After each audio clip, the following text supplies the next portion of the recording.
Brahma Vishnu Varunendra Rudra Marutastunuvanti Divyaistavai Vedai Sangopakramopanishadair Gayanti Jang Samaga Dhyanavasthita Tadgatena Manasa Pashyanti Jang Yoginaha Yasyantang Navidusura Suragana Devaya Tasmai Namo Nama Om.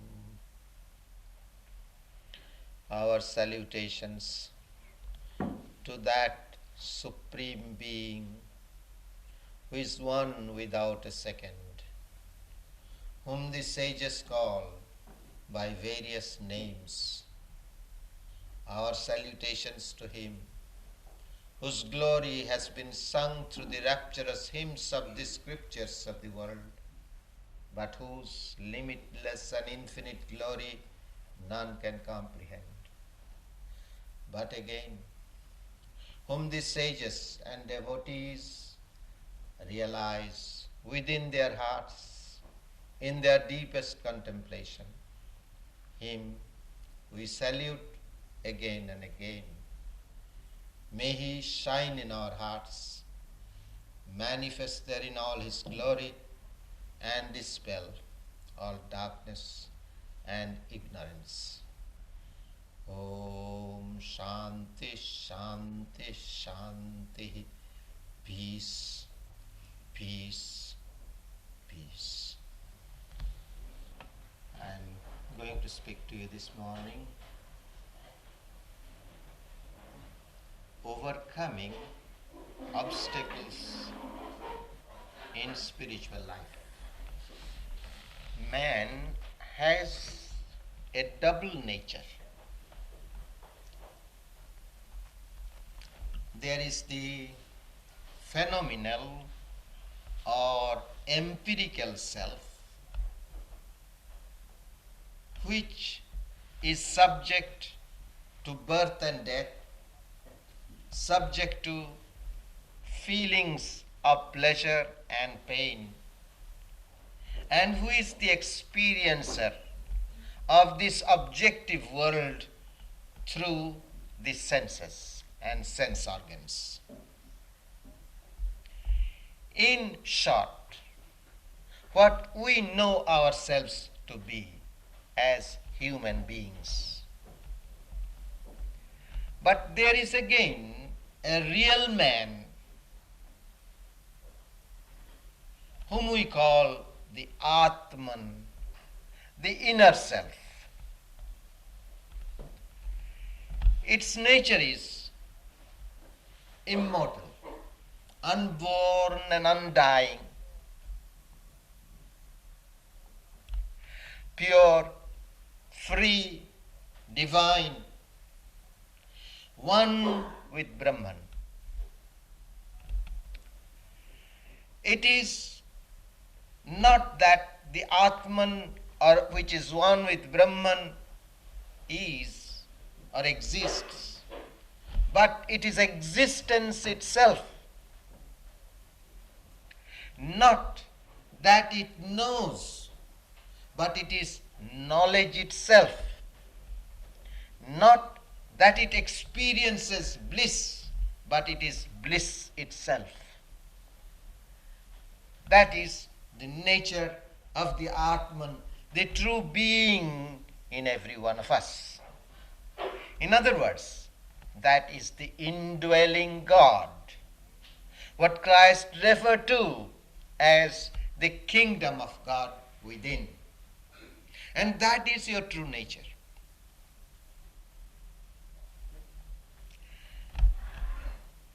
And this double nature of man is brought out beautifully in the teachings of the Upanishads, which I shall read out to you a few verses.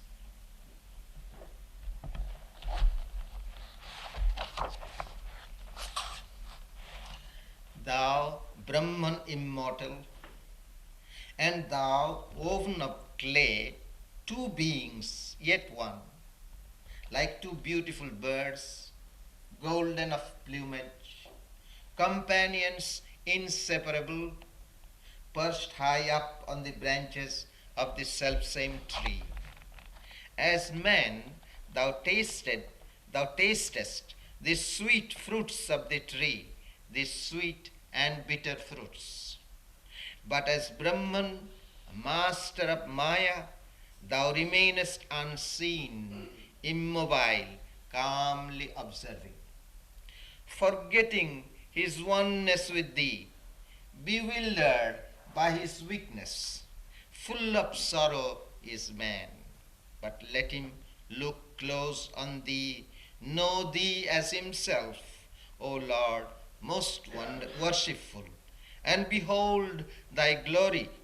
Lo, all his heavy sorrow is turned to joy. Now that is the ideal, the goal to be reached by everyone. And that Atman, that divinity that is within every one of us, remains forever the same. In other words, no matter what you are, no matter what you may be doing, but that truth in you remains unscathed, just as a diamond or a jewel can remain buried in clay for centuries, yet again it does not lose its luster. Same way, the divinity that is your true nature is there always. And ultimately, we shall all reach that goal. We shall all reach that union with Atman and Brahman. In other words, that kingdom of heaven that is within us, we shall sometime, in some life or another, we shall enter into that heaven. And we'll realize our blissful, immortal nature. As I said, it's already there. It can never be damaged in any way. The sun is shining. Clouds cover it. The luminosity of sun has not been damaged. It's still shining. Similarly, that divinity, that is your nature, is there. Covered by ignorance. There are obstacles covering, just the clouds covering this luminosity of the sun. So there are obstacles. And when these obstacles are removed, then that truth shines within yourself. And through the process of evolution, we are unfolding that. These obstacles are being removed. And evolution, you see, the Hindus believed in evolution before the word evolution was known to the West. But this idea of evolution is that it is not that anything new or strange added to anything, but what is already there potentially becomes manifest. The illustration is given. There is a lake filled with water, brimful of water. The fields look dry, remain dry, because there is a dam obstructing the flow of the water. Take away that dam, remove that dam, and the fields will be flooded with water.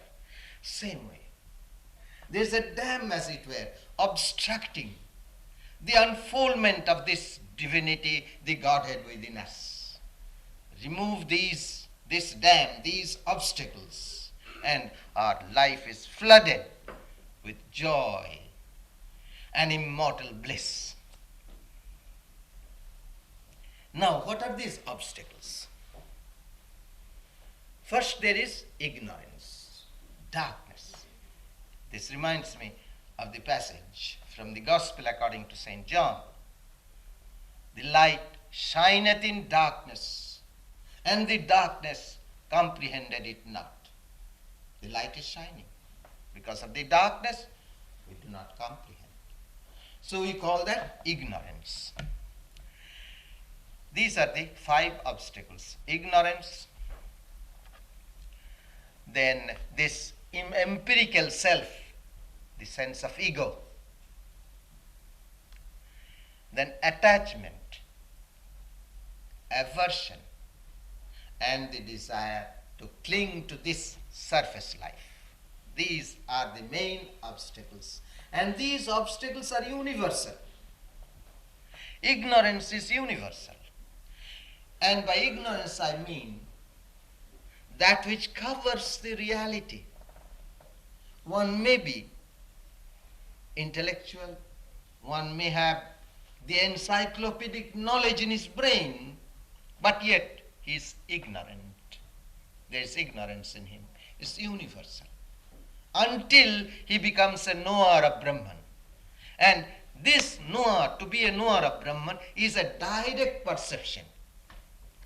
Not intellectual understanding or knowledge, not mere faith. But, you see, our ignorance is something direct and immediate. We identify ourselves with this sense of ego, with the empirical self. And this has to be removed. This shadow has to fall away before that light of the Atman can shine within us. That has to be something direct and immediate experience. Now, the nature of this ignorance again is twofold. One is that it hides the reality, and then there arises that empirical self, the sense of ego. What is it? Sense of ego is the identification of the Atman with the mind-body, and this mind and body reflect the consciousness of the Atman. Now here I come to a little philosophical discussion. Consciousness, what we call pure consciousness. As I said, this Atman it is not that the Atman knows, but the Atman is knowledge itself. It is not that God knows, but God is knowledge itself. It is not that God exists, but God is existence itself. It is not that God enjoys happiness, but is happiness itself. Now this consciousness of the Atman reflecting upon the mind and body makes us feel we are conscious beings, and there is that sense of ego arising in us. Now, in the West, for instance, you have generally 2 schools of thought. Of course, the first school of thought, materialistic, is not existing today, but materialists believe that consciousness is a product in the process, and there are certain conditions which should be fulfilled before this consciousness arises. Then there are the idealists who believe that the consciousness belongs to the mind. Mind is conscious. They would describe mind as conscious. But there is no answer to the objection that if mind, its property is consciousness, why is it that it can become unconscious? When the mind becomes unconscious, it is no longer mind. So, consciousness cannot be the property of the mind. For instance, fire. Its property is to give heat. And if the fire gets cold, it's no longer fire. So if it is a property of the mind, that consciousness is a property of the mind, then when it becomes unconscious, the mind no longer exists. But then we find we wake up and we have the mind. We go to sleep, we are unconscious, we wake up, we have a mind. So the consciousness is of the Atman. Now, of course, modern scientists again do not accept this Western theory either of materialism or idealism. Modern science brings out the idea that consciousness is everywhere. In fact, matter has been dematerialized by the researchers of modern science. And some of the biologists of the West who have been acquainted with the teachings of the Upanishads of the Hindus point out that we are identical with the ideas of the Upanishads. For instance, there is one biologist, Erwin Schrödinger. He writes in his book, What is Life? Consciousness is never experienced in the plural, only in the singular. How does the idea of plurality, so emphatically opposed by the Upanishad writers, I am quoting this Schrödinger, arise at all? Consciousness finds itself intimately connected with and dependent on the physical state of a limited region of matter, the body. Now, there is a great plurality of similar bodies. Hence, the pluralization of consciousness or minds seems a very suggestive hypothesis. Probably all simple, ingenuous people, as well as the great majority of Western philosophers, have accepted it.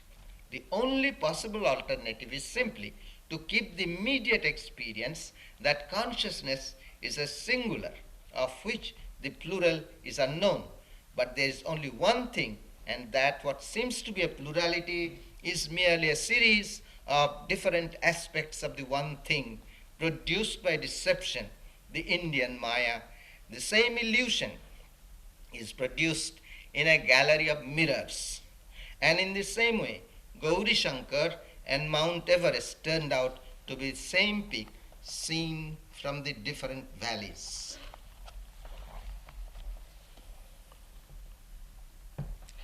In the Kena Upanishad, we read this query of a disciple. He asked, at whose behest does the mind think? You see, they did not take for granted that mind, its property is consciousness, and mind thinks independently. So they asked, at whose behest does the mind think? Who bids the body to live?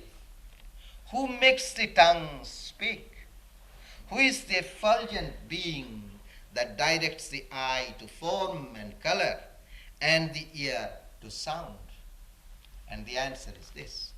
The Atman is the ear of the ear, mind of the mind, speech of the speech. He is also breath of the breath and eye of the eye.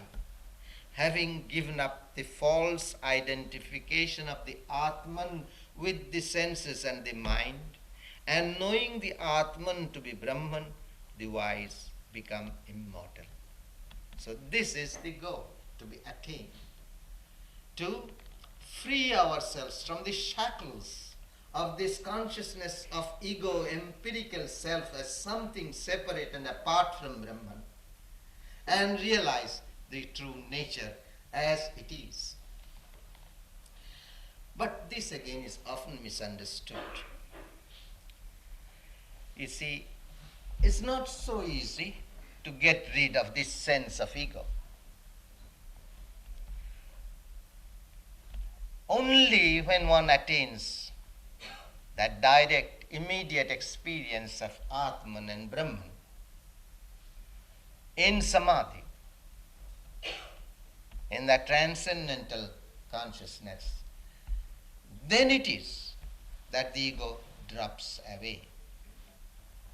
Then again, when one comes back from that consciousness, there is the appearance of the ego. But it is just like a burnt rope. It has the appearance, but it cannot bind. And so again, we must understand that there are two kinds of egos. One, Sri Ramakrishna would call the ripe ego, and the other is unripe ego. We have to overcome, we have to conquer this unripe ego. What is this unripe ego? I am so big, I am so great, I am so beautiful, I am this and I am that. You see, this egotism, that is bad. That has to be taken away. Then, I am a child of God. My ideal is to know God. I must strive to attain God. This ego has to be kept.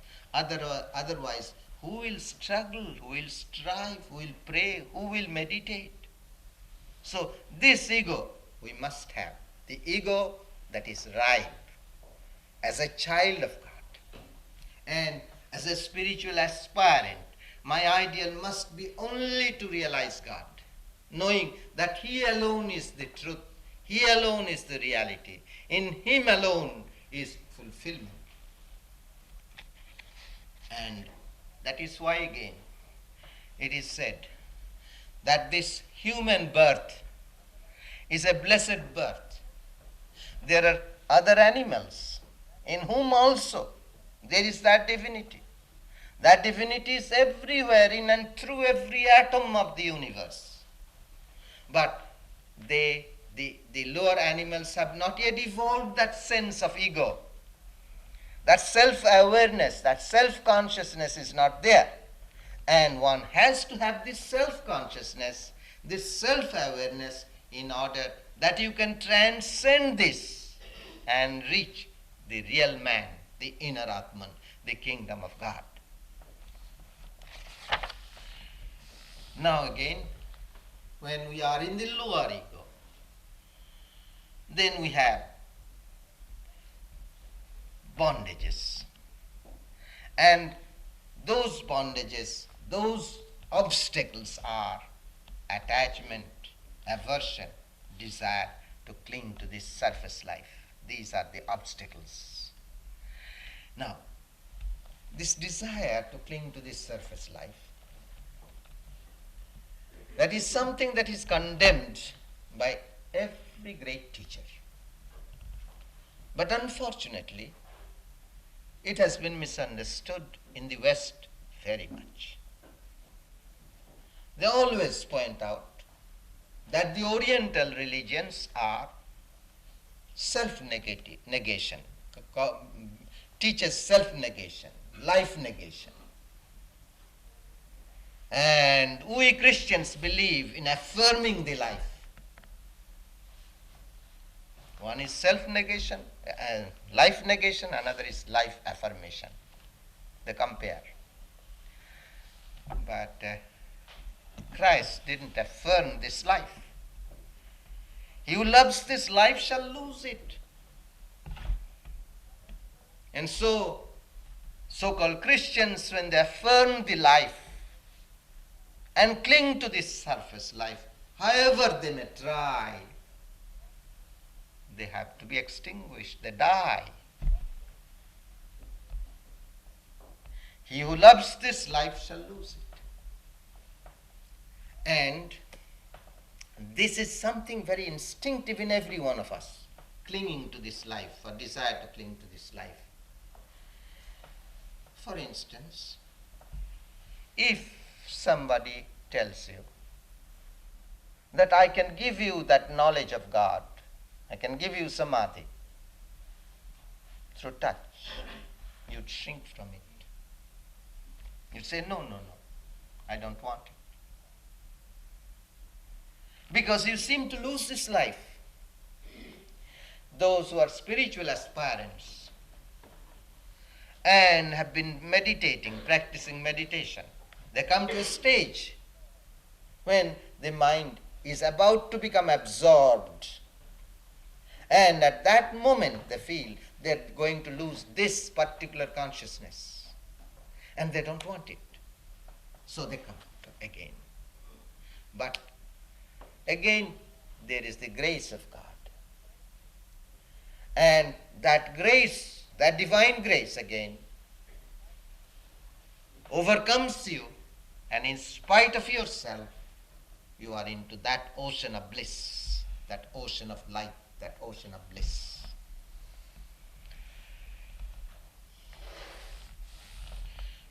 Now, again, as we cling to this surface life, you see, that's where attachment and aversion come. In this connection, again, I shall point out that how these obstacles are so universal.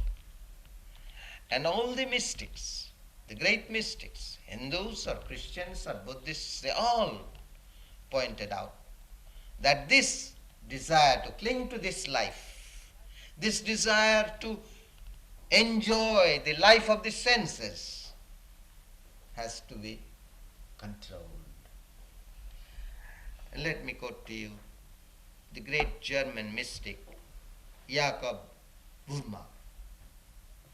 He says, "Nothing truly but thine own willing, hearing and seeing do keep thee back from it, and do hinder thee from coming to this super sensual state. And it is because thou strivest so against that, out of which thou thyself art descended and derived, that thou breakest thyself off with thine own willing from God's willing, and with thine own seeing from God's seeing." Sri Ramakrishna used to say that we are all interested in God's creation. We do not strive to know the Creator. And the true fulfillment comes, true knowledge comes when we know, when we realize our Creator. In the words of St. John of the Cross, the more the soul cleaves to created things, relying on its own strength by habit and inclination, the less is it disposed for this union, because it does not completely resign itself into the hands of God, that He may transform it supernormally. Now the point is, how to overcome these obstacles.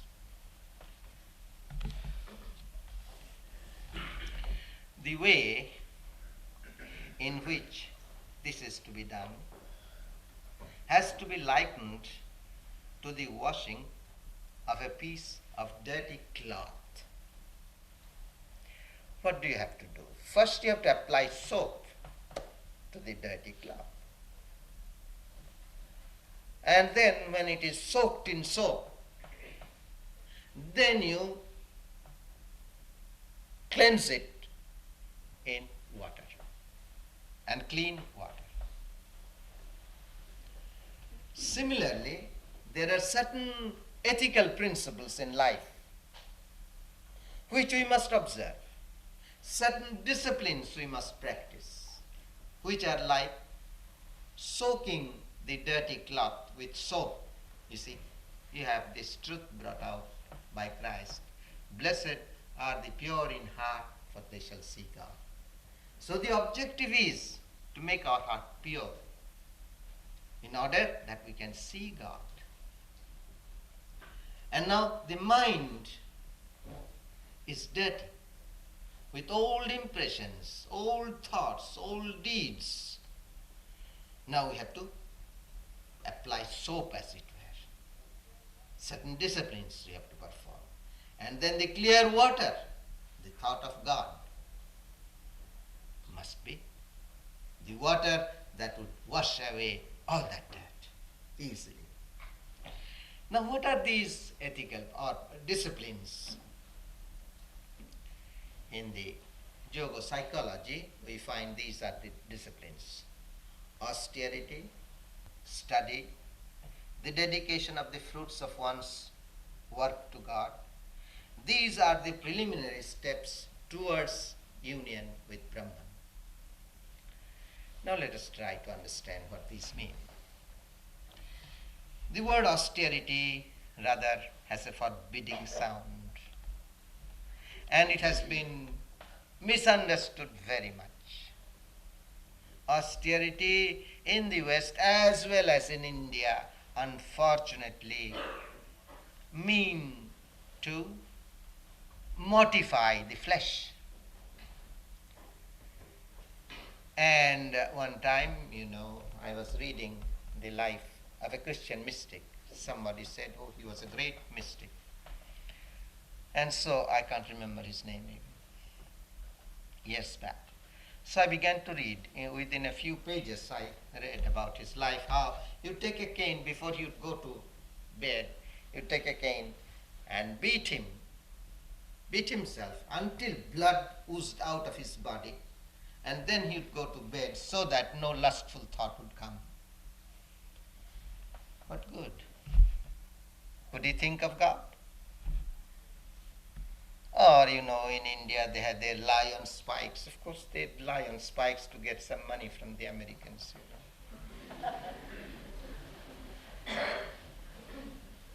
But I have seen one fellow. I don't know why he did that. He held his arm like that and had his palm folded like that. And then when I saw him, he couldn't move his arm, and flesh had grown there, and he couldn't open his mouth. What good is that? In every religion again, whether Christianity or Buddhism or Hinduism, they condemn such things. For instance, in the Gita we read moderation. We read this: yoga or union with Brahman is not for the man who overeats or for him who fasts excessively. It is not for him who sleeps too much or for the keeper of exaggerated vigil. Let a man be moderate in his eating and his recreation, moderately active, moderate in sleep and in wakefulness. Now here again, shall I tell you something about Hollywood idea of moderation? There was a picture, I don't know, only older people like me will remember, not the younger ones. The Lost Horizon, And there it had a character, a Buddhist monk, and he was teaching moderation. And he says, you must be moderate in honesty, moderate in truthfulness. That's a Hollywood kind of moderation. Now, in the Gita, we find that austerity has been defined this way. 3 kinds of austerity. One is austerity of the body, and this is what is known as the austerity of the body.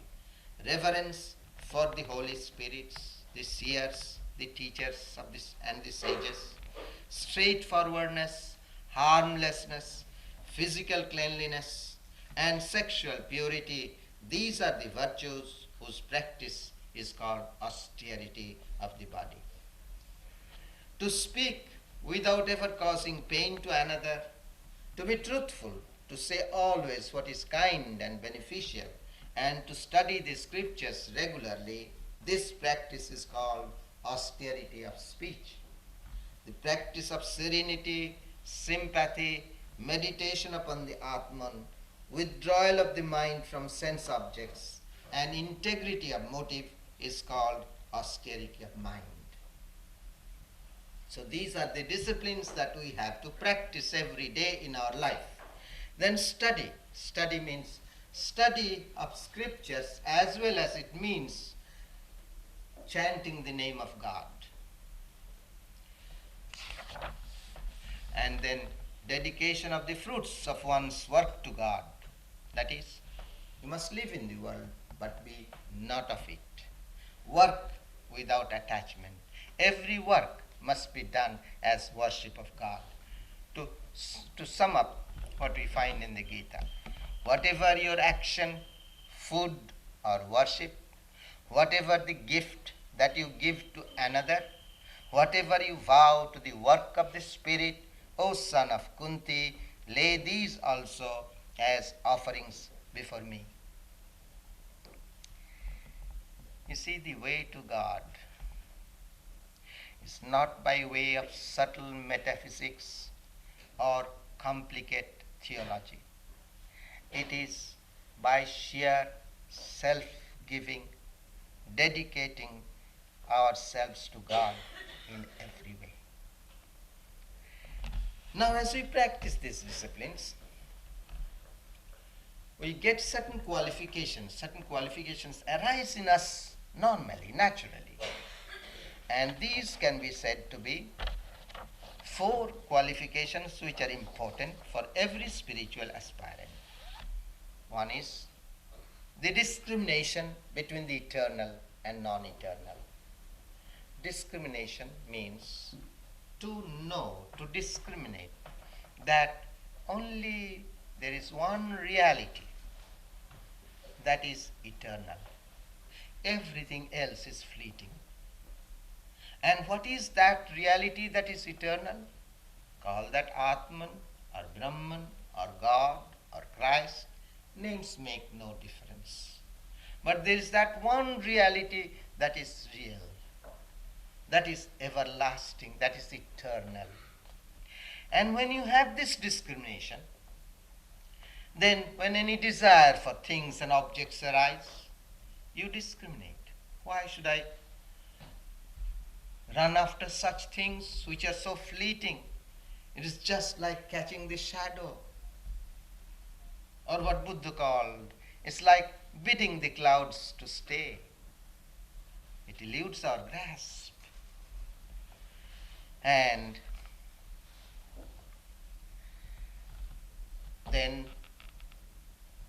naturally there comes the control of desires for fleshly pleasures. Then also 6 treasures or qualifications: poise, self-control, forbearance, poised in the self, faith, self-surrender. And lastly, that great longing for God. And when this longing arises, then it becomes simple, easy to realize God. Desire for Him. Seek and ye shall find. Knock and the door shall be opened. Now, of course, these bring purity of heart and mind.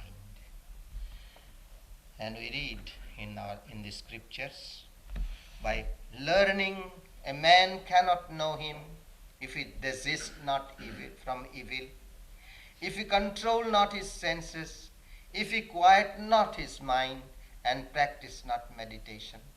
By the purified mind alone, Brahman is to be attained. Now, what is purity? I define it as the spontaneous tendency of the mind to flow towards God. That is what I call purity of mind, the purity of heart. When there is that tendency, a spontaneous tendency, and to flow your mind towards that one reality, towards God.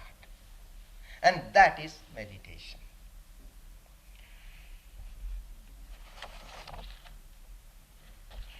Now, before I come to that again, there are different stages through which a spiritual aspirant passes. First, he becomes an inquirer. He begins to find out, begins to inquire how to find God. Then he finds a teacher, a guru, and he directs him what to do. And he follows these spiritual disciplines. And so he becomes a spiritual aspirant. Next stage is, through such disciplines, he becomes siddha, which means he begins to feel the presence of God. It's no longer there is any doubt. he sees, he feels, he experiences that God is here. He has not seen him yet, but he is convinced and he feels. And then again, he sees him, he becomes intimate with him, he talks to him. Yes, you can talk with God. And then ultimately, he reaches his union with God. The Atman realizes its identity with Brahman. But then again, as you become a spiritual aspirant, as you are struggling, there are quite a few obstacles come on our way. And these are sickness, mental laziness, doubt, lack of enthusiasm, sloth, craving for sense pleasure, despair caused by failure to concentrate, and unsteadiness in constant concentration. These are the great obstacles that arise on the path. Of course, sickness in this case mostly is psychosomatic, arises from sloth, not real. You want to have an excuse. Not that you do it consciously or purposely, but your system revolts. You see, the tendencies of the mind, of the senses, of the nerves is going in one direction, and you are trying to change all that direction into the opposite side. There's an example given of two kinds of currents. One surface current going in one direction, the undercurrent is going in the opposite direction. And the surface current is going towards enjoyments of life, and the deeper current wants to go towards God. And so you want to suppress that surface current and go to that deeper current. And there comes that psychosomatic sickness. And then, of course, mental laziness and sloth. Then doubts arise. I remember one gentleman, he was a retired banker, and then he learned how to do ritual worship. And in the ritual worship, you have to put your flower on the head and meditate. And so he said, at one time, I put my flower on my head and was trying to meditate, and I thought to myself, what am I doing here seated? Doubts arise because you see, only few people become spiritual aspirants. And doubts will remain in some form or other until one realizes God. So in spite of our doubts, we have to proceed. Then, of course, there is a lack of enthusiasm. Then you are trying to live a pure life, and suddenly craving for sense pleasures arise. And then despair caused by failure to concentrate. You are trying to concentrate upon God and you can't. Distraction arises. And so you become desperate. Oh, what good. And also the same as unsteadiness in concentration. Now again, these distractions or the obstacles can be overcome only by practice. Practice of concentration upon a single truth, the truth of God. Nothing but practice, habit. Meditation, of course, is not so easy. It's very difficult. Distractions arise. And it happens to everybody. But still, we must practice.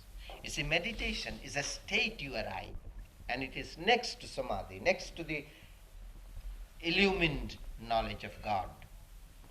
When you can really meditate properly, then comes the knowledge of God. Illumination comes. But what my master often emphasized was to keep recollectedness of God as often as possible. He called it Sahaja Yoga, easy way to attain God. When you are walking, when you are sitting, when you are working, keep a part of your mind in God, or chant through any means or methods. Chant the name of God. Say a prayer. And if you practice that, then again, as you practice regular concentration, your mind will become absorbed. Now, what is that state of meditation? It is described in the Gita this way. The light of a lamp does not flicker in a windless space. That is the simile which describes a yogi of one-pointed mind who meditates upon the Atman. When through the practice of yoga, the mind ceases its restless movements and becomes still, he realizes the Atman. It satisfies him entirely. Then he knows that infinite happiness which can be realized by the purified heart but is beyond the grasp of the senses. He stands firm in this realization. Om Asato Ma Sadgamaya Tamaso Ma Jyotirgamaya Mrityorma Amritangamaya Abir Maidhi Rudrajate Dakshinang Mukhang Tena Mang Pahi Nityam. Oh, lead us from the unreal to the real. Lead us from death to immortality. Lead us from darkness to light. Light us through and through, and guide us evermore with thy loving presence. Om Shanti Shanti Shanti. Peace, peace, peace.